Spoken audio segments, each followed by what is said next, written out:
네, 달팽이 친구분들 안녕하세요. 시나브로입니다. 오늘도 빠르게 미국 상황부터 점검해보고 한국 시장까지 같이 점검해보면 좋을 것 같거든요. 그러니까 다들 이번 하락장도 다들 꼭 견뎌내셔서 진정한 투자자로 거듭나시기를 달팽이가 옆에서 열심히 응원해드리겠습니다. 전체적으로 위험자산 모두가 오르는 것 같아요. 어제 미국 3대 지수도 지금 2% 이상 올라주었고, 심지어 나스닥은 3% 넘게 올랐거든요. 그러니까 이 훈풍을 타고 비트코인 가격도 3천만 원을 다시 돌파를 했더라고요. 어제까지만 해도 덜덜 떨던 시장이 갑자기 왜 이런 흐름이 나오는지 다들 궁금하실 거예요. 어제 영상에서 우리가 미리 공부했던 것처럼 간밤에 넷플릭스의 실적이 발표가 되어 주었습니다. 정말 다행이에요. 잘 나왔어요. 시장의 예상보다 양호한 2분기 실적이 공개되자마자 시간의 거래에서도 주가가 폭등을 하더라고요. 문제는 이제 곧 테슬라의 실적도 이제 발표가 된다라는 건데, 어제 우리가 공부했던 것처럼 결국 위든 아래로든 주가 변동성을 피해갈 수는 없을 것 같습니다. 시장도 성장주들의 실적을 하나하나 확인해 가면서 지금 가격도 거품이 될 수 있는지, 지금 가격이 저렴한지 어떠한 판단을 내려가지 않을까 생각해 볼 수 있다는 거죠. 사실 테슬라에 투자 중인 주주님들께서는 테슬라의 이번 실적 우려감이 크다는 것을 이미 인지하고 계실 거예요, 다들. 하지만 어제도 넷플릭스는 예상보다 좋았다는 이유로 급등을 하기도 했잖아요. 그러니까 항상 테슬라는 실적을 발표할 때마다 느끼는 건데, 시장의 예상치를 항상 깨부쉈어요. 그리고 서프라이즈를 보여왔었는데 지금도 마찬가지입니다. 중국 상하이 봉쇄로 인해서 이번 실적은 저조할 것이다 라는 전망이 대다수예요. 저 개인적으로는 좀 저조하더라도 시장의 우려감보다는 좀 좋은 실적이 나와주길 기원해보고 싶네요. 과연 이번에도 테슬라가 놀라운 위기 대응 능력을 우리에게 보여줄 수 있을지, 이것도 한번 주목해서 점검해볼 만한 그런 포인트 같습니다. 하지만 넷플릭스의 기대치를 웃도는 실적만으로 현재의 상승을 설명하기에는 조금 무리가 있죠. 이유는 아직 인플레와 기대 인플레이션은 잡히지 않았기 때문입니다. 적어도 현재의 시장은 기업들의 실적을 보면서 얼마나 실적이 좋아지는가에 초점을 맞추고 있는 게 아니죠. 현재의 실적 시즌에서 시장은 이걸 확인해 보고 싶을 거예요. 높은 인플레이션에도 불구하고 기업들의 실적이 유지라도 하고 있는가, 이걸 확인해 보고 싶어 할 거거든요.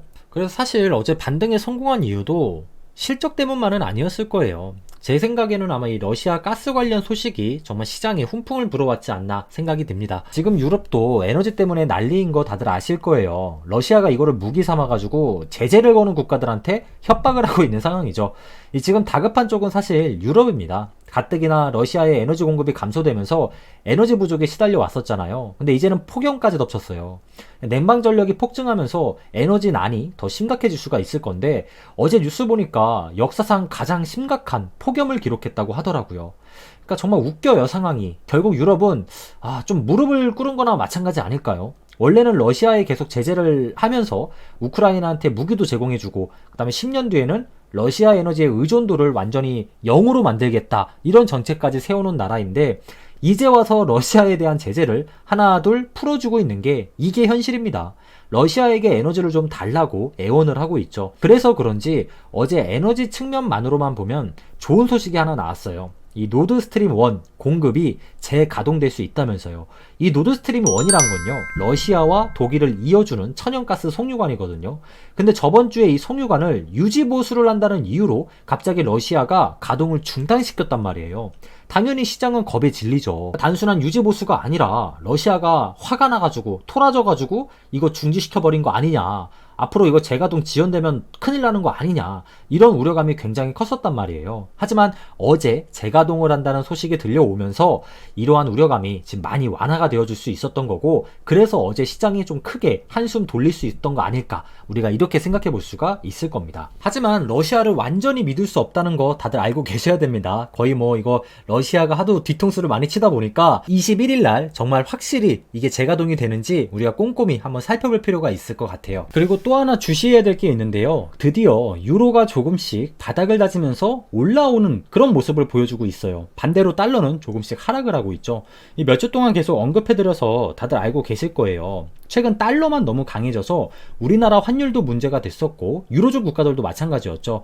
물론 추세적으로 이 긍정적인 흐름이 얼마나 더 길게 갈지는 잘 모르겠어요. 하지만 이제 22 통화정책회의가 예정이 돼 있잖아요. 그러니까 여기서 부디 좋아할 만한, 시장이 좋아할 만한 소식이 나와주면은 달러에 한 번 더 이 급상승의 브레이크를 좀 걸어줄 수도 있지 않을까 생각이 됩니다.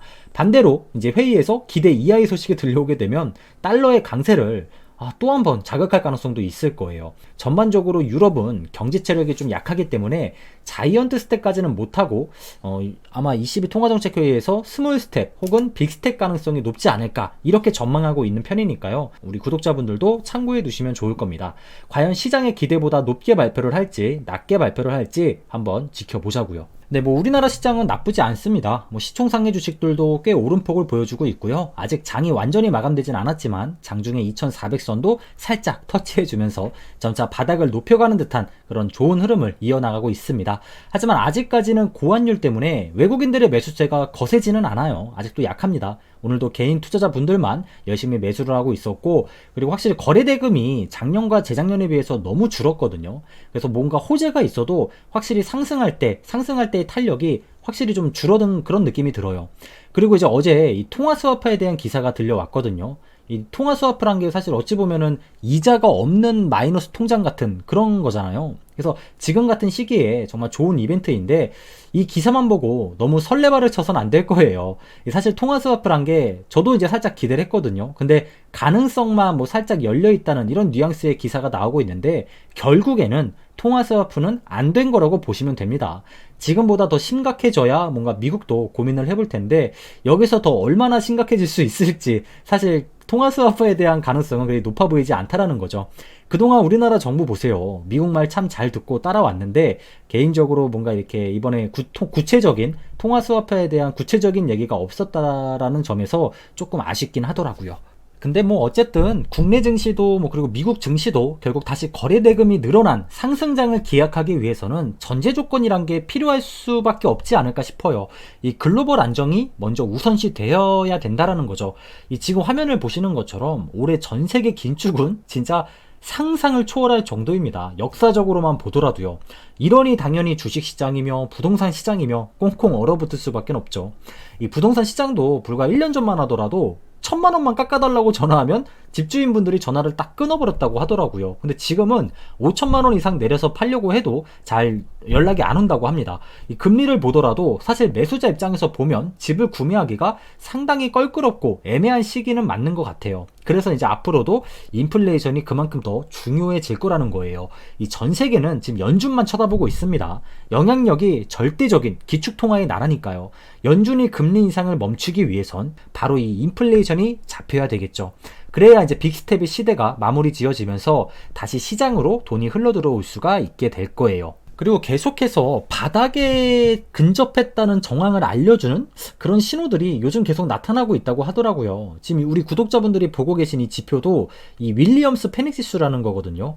이 항상 미국 시장이 바닥일 때면 어김없이 나타났다는 그런 좀 신비로운 지표 중에 하나입니다. 이 지표에 저번 달 불이 들어왔다라는 거죠. 물론 마법의 지표는 아니기 때문에 당연히 우리도 참고만 하는 건데 마침 전 세계의 펀드 매니저들도 지금 최근 주식을 열심히 팔아 제껴가지고 보유하고 있는 주식이 역사상 최저치라는 기사가 나오기도 하더라고요. 오늘 아침에. 그러니까 이 지표를 보면 진짜 일맥상통합니다. 이 지표가 신호를 보일 때는 보통 이제 모든 투자자들이 백기를 들고 주식을 다 팔고 항복을 외치고 있을 때 보통 이 지표에 불이 들어온다고 하더라고요. 하지만 역사적으로 보면 이 지표의 신호가 나오고 나서는 항상 신기하게도 그 지점이 바닥이거나 혹은 무릎쯤에 위치해 있었다라는 거.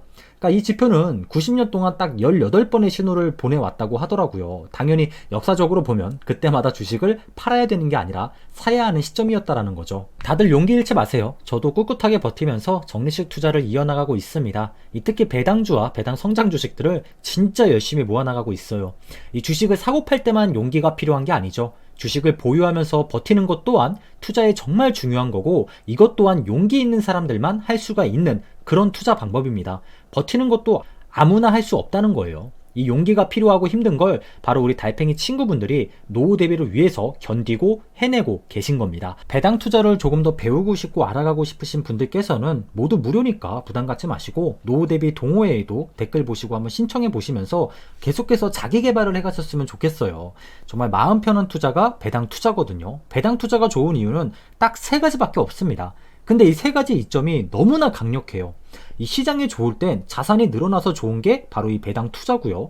시장이 안 좋을 땐 배당이 쿠션 역할을 해주기도 하고 보통 시장이 안 좋아질 땐 크게 지수가 하락을 하잖아요. 하지만 상대적으로 배당주들은 강력한 방어력을 보여주기 때문에 시장이 30% 빠질 때 배당 투자를 하게 되면 10%, 뭐 많게는 15%밖에 하락하지 않습니다.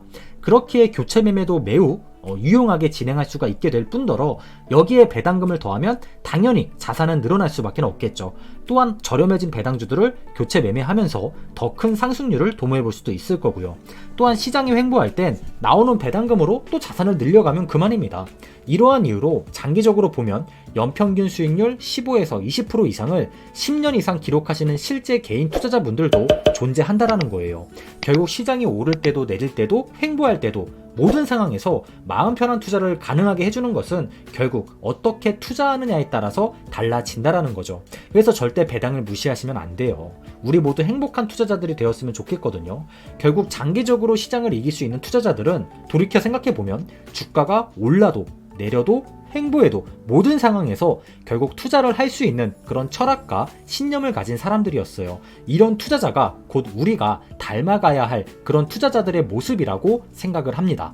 오늘도 공부하시느라 고생 많으셨고 내일 또 건강한 모습으로 다시 만났으면 좋겠습니다. 좋아요와 구독, 알람 설정은 달팽이에게 큰 용기가 되고요. 좋은 하루 되시길 바랍니다. 감사합니다.